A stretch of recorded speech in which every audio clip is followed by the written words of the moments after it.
universidade popular é um problema.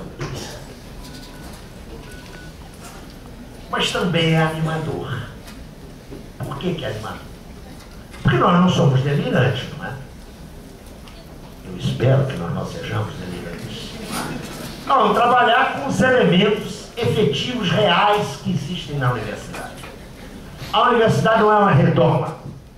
Não tem os seus canais completamente obturados com a sociedade. Ao contrário do que observam alguns equivocados, a sociedade brasileira, e quero entender sobre a nossa universidade, a Universidade Brasileira, a sociedade brasileira não está parada. Tem tensão explodindo em tudo enquanto é canto. Essa sociedade é uma panela de pressão que está submetida a um fogo altíssimo. O que nós não temos são organizações. A falta de organizações políticas que direcionem positivamente esse mal-estar que a maioria da população sente, isso pode servir de caldo de cultura para o fascismo, serve de caldo de cultura para a vida à margem da lei, serve como caldo de cultura ao crime e à contravenção. Na universidade, operam forças contraditórias. Se a universidade é um espaço de contradição onde há hegemonia, e como há hegemonia? Como há? Não imagine que a universidade é uma fortaleza defendida por puros, assaltada por todos os lados, pelos assessores do Banco Mundial, do FMI e do grande capital. É um equívoco pensar nisso. O pensamento neoliberal está dentro da universidade. Comanda a pesquisa a serviço do grande capital. Direciona socialmente a massa crítica, ou seja, a produção de conhecimento. Mas não é só isso só que tem dentro da universidade. Na medida em que há na sociedade uma margem de democracia política, eu insisto que a democracia política só, com todos os limites que isso tem.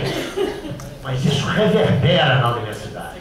Na universidade há resistência, há núcleos de pesquisa, agrupamentos intelectuais que estão remando na contracorrente. Se esses núcleos, se essas tendências se atêm apenas aos muros universitários, elas serão derrotadas. Não haverá universidade popular se a luta for travada por estudantes, por professores e por servidores técnico-administrativos. A universidade só avança quando essas três pontas têm uma programática comum, têm uma pauta de intervenção que, sem prejuízo das suas especificidades, professor não é um sujeito igual ao aluno. Aluno não é um sujeito igual ao setor técnico-administrativo. Existem especificidades nessas condições socioprofissionais, mas existem denominadores comuns. Se for possível unificá-los, e já há um trabalho feito quanto a isso pelas entidades sindicais, por uma boa parte do movimento estudantil, se for possível unificar isso, e se também for possível vincular as lutas estritamente universitário-acadêmicas às lutas da massa do povo brasileiro, nós não estaremos malhando em ferro frio, não estaremos dando murro em ponta de faca. Falar isso é um bocado fácil, né? Difícil é saber como é que a gente operacionaliza isso. Eu suponho que ninguém aqui tem uma receitinha.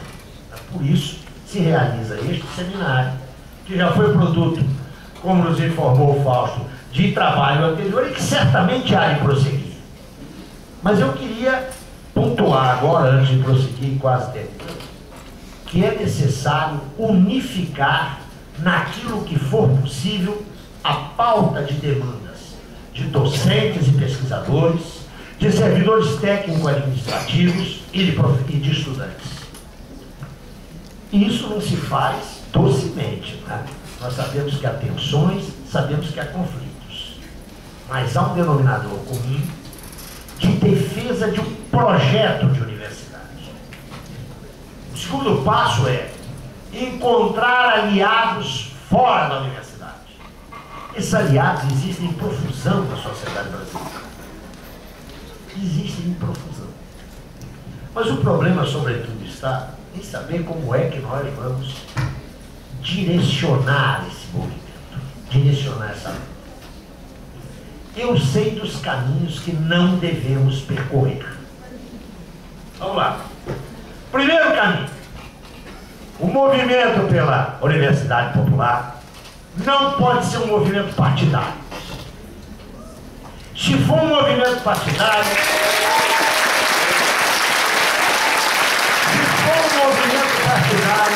nós vamos ficar trocando os centinhos com as mesmas caras de sempre. Os caras que virão aqui serão os mesmos que vão lá na Assembleia da Doferge, da Atura, é sempre a mesma gente. A primeira coisa, não pode ser um movimento partidário.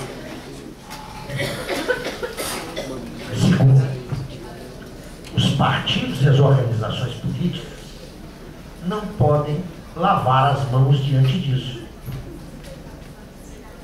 Isso é contraditório? Não, em absoluto. É casual que quem esteja tocando esse movimento seja todo mundo desse grande saco que é a esquerda? Não, não é casual. Então esse movimento é um movimento esquerdista? Não, não é. Se a esquerda que está na frente, nas suas diferenciadas expressões, que vão de movimentos a partidos políticos, é porque a esquerda, hoje, tem a obrigação e o dever de levantar a bandeira da democratização do conhecimento. Porque isso é vital para ela. É claro que quem está falando aqui não é um professor perdido no espaço, né? Quem me conhece sabe que eu trago aqui na testa uma marca que a mim me orgulha muito. Tem gente que não gosta do que eu vou fazer. Eu trago a foice e o martelo aqui, né? Velho militante comunista. Mas esse movimento não pode ser um movimento comunista. Esta luta não pode ser uma luta segmentar. Ainda que ela trabalhe com uma instituição absolutamente específica, que é a universidade, ela tem que levar em conta a questão da educação nesse país. Não adianta discutir universidade sem deixar de lado o ensino fundamental, o ensino médio. Isso não elimina, atenção, a especificidade dessa luta, mas ela só ganha a sua efetiva dimensão se nós formos capazes de estruturar uma pauta que não nos deixe isolados.